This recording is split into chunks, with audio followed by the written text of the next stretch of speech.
अभी हम ये डिस्कस करते हैं कि अर्थमेटिक प्रोग्रेशन क्या होता है और ये किस तरह का होता है और इसको जेनेरिकली कैसे रिप्रेजेंट करते हैं और इससे रिलेटेड कौन कौन से कॉन्सेप्ट्स हैं। ठीक है जी। तो छोटी सी डेफिनेशन सबसे पहले लिख लेते हैं, फिर हम उसको डिस्कस करते हैं। अच्छा जी, तो अब हमें डेफिनेशन क्या कहती है जी। सबसे पहले वो कहते हैं जी जो आपका अर्थमेटिक प्रोग्रेशन है ये एक सीक्वेंस होता है। ये हमें पहले से ही पता है कि ये एक सीक्वेंस ही होता है। असल में एक सीक्वेंस को ही हम प्रोग्रेशन कहते हैं। लेकिन अर्थमेटिक प्रोग्रेशन किसको कहते हैं? जिसमें ये वाला पैटर्न हो। वो पैटर्न क्या है? The difference of any two consecutive terms. Difference of any two consecutive term is constant. कि कंसेक्यूटिव टर्म्स कौन सी होती हैं? वो वाली टर्म्स जो बिल्कुल साथ साथ होती हैं। ठीक है जी। जो साथ साथ आपकी टर्म्स होती हैं, जो एक दूसरे के साथ होती हैं, उनको हम कंसेक्यूटिव कहते हैं। आप कोई भी दो कंसेक्यूटिव या साथ साथ जुड़ी रहने वाली, इकट्ठी होने वाली या इकट्ठी रहने वाली कोई भी दो टर्म्स उठाएं, उनका डिफरेंस लें, वो डिफरेंस हमेशा कांस्टेंट आएगा। ठीक है। अगर वो डिफरेंस हमेशा कांस्टेंट आ रहा है और वो जाहिर है वो एक तो पैटर्न है ना, कि उस पैटर्न के मुताबिक सीक्वेंस बढ़ रहा है और उस में जो उनका डिफरेंस है वो अगर कांस्टेंट है तो then we call it arithmetic progression. I repeat, एक सीक्वेंस है, उस सीक्वेंस को हम प्रोग्रेशन कह रहे हैं क्योंकि उसमें पैटर्न है। हमने आइडेंटिफाई किया कि वो पैटर्न है, किसी पैटर्न से बढ़ रहा है। अब उसमें कोई भी दो कंसेक्यूटिव टर्म्स उठाएं, उनका डिफरेंस लें। अगर वो डिफरेंस कांस्टेंट आ रहा है, यानी कि अभी हम थोड़ी सी एग्जांपल्स भी देखते हैं तो उससे में हमें ज्यादा क्लियर हो जाएगा। वो डिफरेंस अगर कांस्टेंट आ रहा हो तो हम कहेंगे कि this is an arithmetic progression. अब ये जो अर्थमेटिक प्रोग्रेशन है इसका एक जेनेरिक फार्मूला भी है, या इसको जेनेरिकली हम रिप्रेजेंट भी करते हैं। हम बहुत जरा जिक्र कर लेते हैं कि एपी इज, अच्छा एपी जब मैं लिखूंगा तो मैं ज्यादातर शॉर्ट फॉर्म में भी लिख रहा हूँ, तो एपी मींस अर्थमेटिक प्रोग्रेशन। तो एपी इज रिप्रेजेंटेड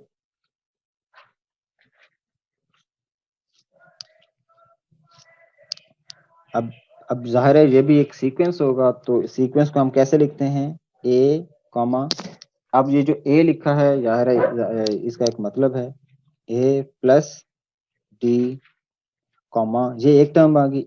एक पहली टर्म है ए, दूसरी टर्म है ए प्लस डी, तीसरी टर्म है जी ए प्लस टू डी, अगली टर्म है ए प्लस थ्री डी, और फिर ये सिलसिला चलता जा रहा है और इसकी जो nth टर्म बनेगी वो a plus n minus one D बनेगी, और फिर ये आगे सिलसिला मजीद चलता जा रहा है। ये जो मैंने आपके सामने सीक्वेंस लिखा है, ये एक तो सीक्वेंस है, इसमें एक पैटर्न है, इसीलिए एक प्रोग्रेशन है, और इसमें डिफरेंस जो है वो हमेशा कांस्टेंट है। आप इसमें से कोई भी दो टर्म्स उठाएंगे, उनका जब आप डिफरेंस लेंगे तो हमेशा कांस्टेंट आएगा। तो अभी हम कोई, ये तो बड़ी एक जेनेरिक सी हमने टर्मिनोलॉजी लिखी है। सबसे पहले हम जरा ये लिख लेते हैं कि what is the meaning of this A and D and बाकी सारी चीजें। तो इसमें where A is the first term, जो हमारा ए है वो हमारी पहली टर्म होती है। D is common difference. इसमें जो डिफरेंस होता है, चूंकि वो कॉमन, वो सब में कांस्टेंट होता है और वो कॉमन ही होता है, तो हम इस डी को, ये जो डी यहाँ लिखा हुआ है, इस डी को हम क्या कहते हैं? D is a common difference. और फिर हम साथ ये लिख देते हैं कि द nth टर्म ऑफ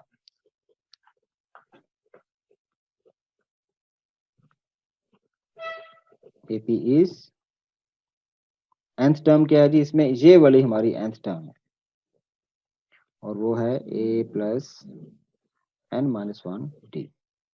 ठीक है, ये हमारी nth टर्म है। तो ये असल में एक अर्थमेटिक प्रोग्रेशन का जेनेरिक एक फार्मूला कह लें या एक सीक्वेंस कह लें, वो जेनेरिकली इसको रिप्रेजेंट किया हुआ है। और फिर उसके बाद ये नीचे उसकी हमने चीजें एक्सप्लेन कर दी कि ए क्या है, इसमें डी क्या है और हमारी nth टर्म क्या है। तो अब हम कुछ कंक्रीट एग्जांपल्स देखते हैं अपने इस अर्थमेटिक प्रोग्रेशन की, जिससे आपको मजीद अच्छे तरीके से आइडिया हो जाएगा कि हाँ जी वाकई इसमें जो डिफरेंस है, जो कंसेक्टिव टर्म्स हैं उनमें जो डिफरेंस है क्या वो वाकई कांस्टेंट होता है या नहीं। अच्छा, एग्जांपल वन जो हम डिस्कस करते हैं, लेट्स से एक सीक्वेंस में लिखता हूँ 2 4 6 सर 8। पिछला पेज शो करें।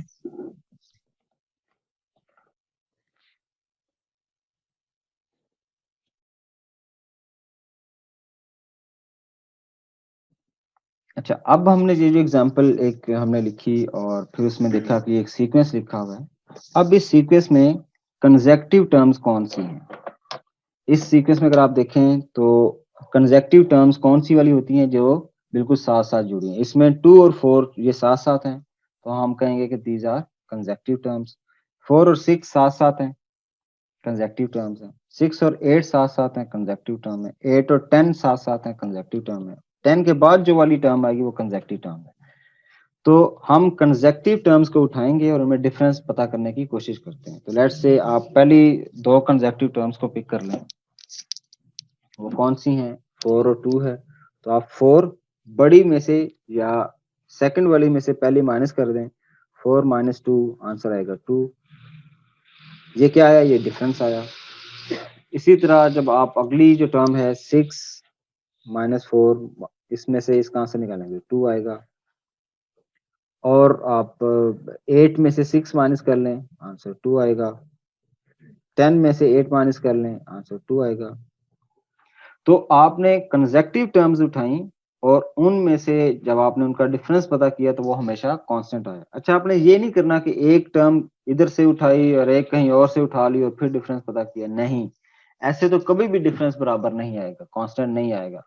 हमेशा जो कंसेक्टिव टर्म्स हैं जो आपस में साथ साथ जुड़ी हैं, हमेशा उनका डिफरेंस लेके आप पता करेंगे। तो अब इससे हमें ये पता चल गया कि भाई हाँ जी इसमें डिफरेंस आ रहा है और कॉमन डिफरेंस क्या होगा इसमें। अब अगर मैं बताना चाहूं कि इस प्रोग्रेशन के अंदर जो मेरा आपका वो डिफरेंस है वो क्या है, तो मेरा जो कॉमन डिफरेंस है वो किसके बराबर है जी? वो 2 के इक्वल है।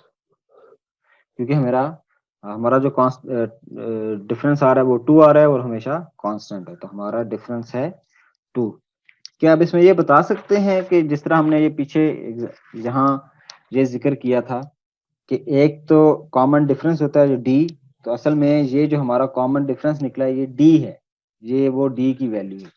तो इसमें ए की क्या वैल्यू होगी? हमारा ये जो सीक्वेंस गिवन है इसमें ए क्या होगा, यानी कि फर्स्ट टर्म हमारी क्या है? a is actually equal to this 2, जो कि 2 से चूंकि हमारा स्टार्ट हो रहा है। और हमारा जो कॉमन डिफरेंस है which is equal to D, वो भी 2 ही है। ये बाय चांस ऐसा हो गया, ये जरूरी नहीं होता कि हमेशा ये दोनों बराबर आए। ठीक है, हम एक और एग्जांपल देख लेते हैं जिसमें हमें और क्लियर हो जाएगा।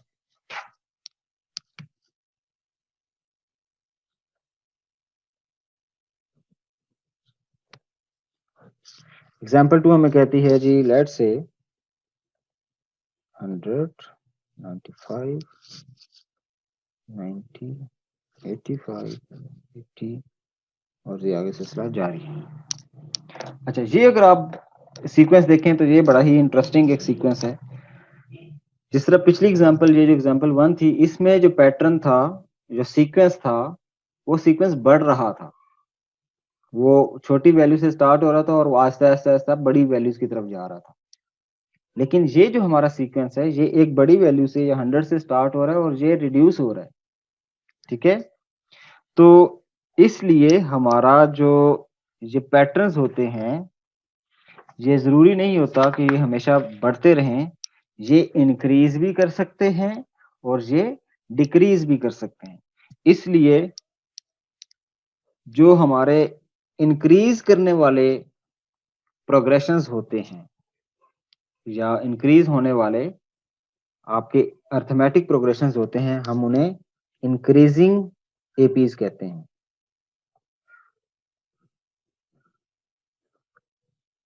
Increasing AP.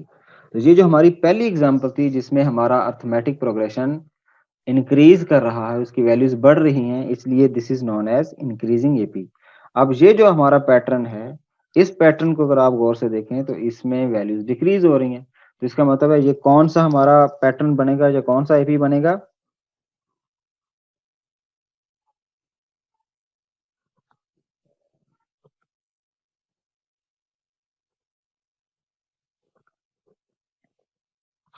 ये आपका डिक्रीजिंग एपी बनेगा या रिड्यूसिंग एपी, क्योंकि इसमें वैल्यूज जो हैं वो रिड्यूस हो रही हैं या डिक्रीज हो रही हैं। तो हमारे पास जो एपीज होते हैं, अर्थमेटिक प्रोग्रेशंस होते हैं, वो इंक्रीजिंग भी हो सकते हैं और वो डिक्रीजिंग भी हो सकते हैं। ये अब डिपेंड करता है कि आपका जो डिफरेंस है वो कैसा है। जो कॉमन डिफरेंस है इस केस में जो पॉजिटिव है, इसका मतलब ये बढ़ेगा। ये जो डिफरेंस है हम हमेशा ऐड करते हैं, तो ऐड करने से चीजें बढ़ती हैं।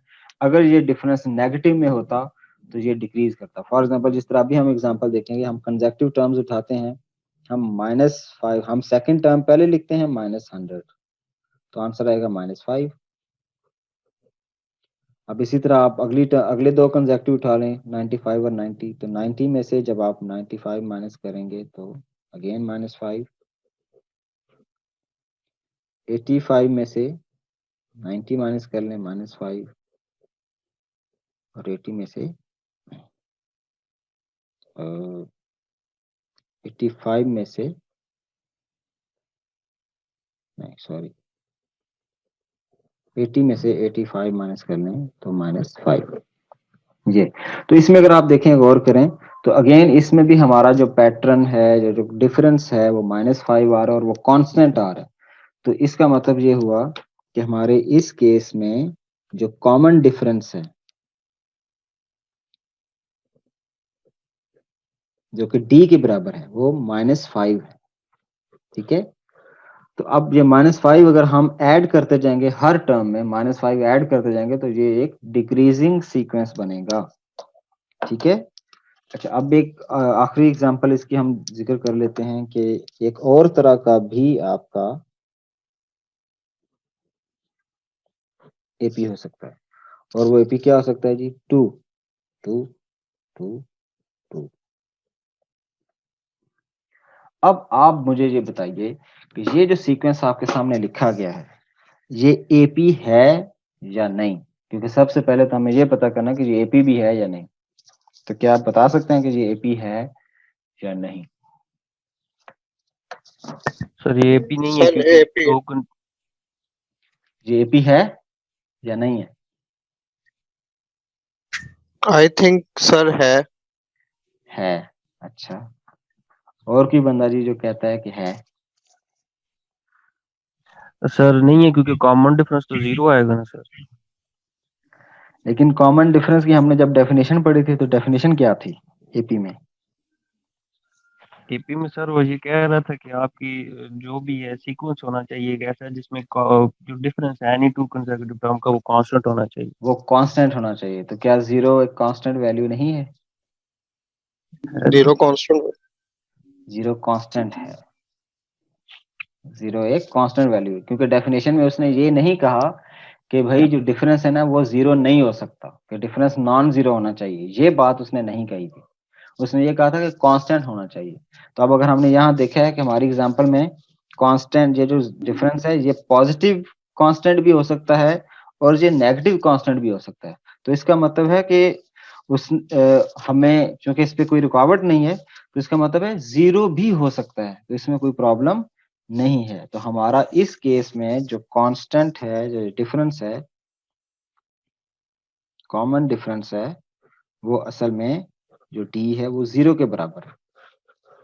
तो चूंकि 0 भी एक कांस्टेंट है, तो हम कह सकते हैं कि ये जो हमने सीक्वेंस लिखा है, दिस इज एन एपी। ये एपी है, क्योंकि इसमें डिफरेंस जो है वो कांस्टेंट है। जीरो होना या नॉन जीरो होना इसका उसने जिक्र नहीं किया, ये उसने बताया ही नहीं, तो इसका मतलब है कि ये जीरो हो सकता है, इसमें कोई रुकावट नहीं है। ठीक हो गया जी। सर ऐसे एपी को क्या बोलते हैं? इंक्रीजिंग डिक्रीजिंग तो नहीं है ये? अच्छा कांस्टेंट या अच्छा, ये इंक्रीजिंग भी नहीं है, ये डिक्रीजिंग भी नहीं है, या रिड्यूसिंग भी नहीं है, तो इसको हम सिंपल ये कहेंगे ये एक कांस्टेंट एपी है।